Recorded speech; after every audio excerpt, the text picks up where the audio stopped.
Hi, it's me Anu. അപ്പോൾ ഇന്ന് cauliflower പൊരിച്ചതാണ്. Evening snacks ഒക്കെ ആയിട്ട് നമുക്ക് എല്ലാവർക്കും ഉണ്ടാക്കി കൊടുക്കാം.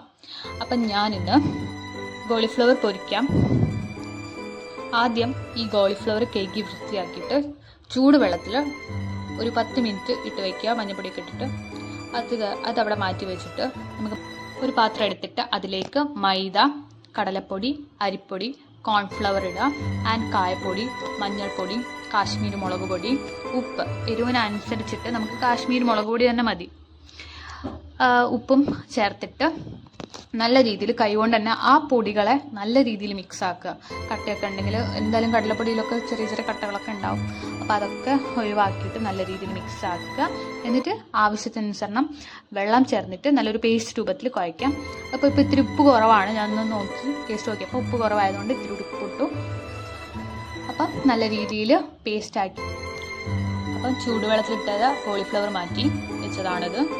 ഇനി ഒരു പാൻ ചൂടാക്കാൻ വെക്കുക സ്റ്റൗവിൽ. എന്നിട്ട് വേണ്ട ഓയിൽ ഒഴിക്കാം. ആ ഓയിൽ ചൂടാവുന്നത് വരെ വെയിറ്റ് ചെയ്ത് നമുക്കിനി അതിൽ മാവിൽ മുക്കിയിട്ട് ഓരോ കോളിഫ്ലവറും നമുക്ക് എണ്ണയിലേക്ക്, നല്ല തിളച്ചിടക്കുന്ന എണ്ണയിലേക്ക് നമുക്ക് ഓരോന്നോരോന്നിട്ട് ഇട്ടിട്ട് ഫ്രൈ ചെയ്തെടുക്കാം. നല്ലൊരു ഡീപ്പ് ഫ്രൈ തന്നെ ആവാം.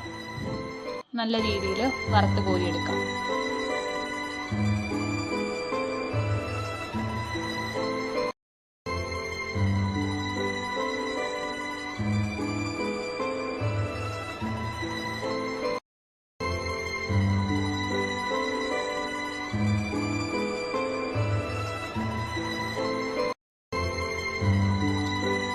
ഇനി ഒരു പാൻ എടുത്തിട്ട് നമുക്ക് അതിനൊരു കോട്ടിങ്, ടൊമാറ്റോ കാച്ചപ്പിൽ നമുക്കൊന്ന് കോട്ടിങ് ചെയ്തെടുക്കാം. അതിന് വേണ്ടിയിട്ട് ഒരു പാൻ ചൂടാക്കിയിട്ട് അതിലേക്ക് ടൊമാറ്റോ കാച്ചപ്പും അതുപോലെ തന്നെ അത്തിരി വെള്ളം എടുത്തിട്ട് അത് ലൂസാക്കിയിട്ട് അതിൻ്റെ അകത്ത് ചില്ലി ഫ്ലേക്സ് പിന്നെ മല്ലിയിലയൊക്കെ ഇട്ടിട്ട് നല്ല രീതിയിൽ ചൂടാക്കിയെടുക്കുക. എന്നിട്ട് അതിലേക്ക് നമ്മൾ വീണ്ടും പൊരിച്ച് മാറ്റി വെച്ച കോളിഫ്ലവർ ഇട്ടിട്ട് നന്നായിട്ട് കോട്ട് ചെയ്തെടുക്കുക.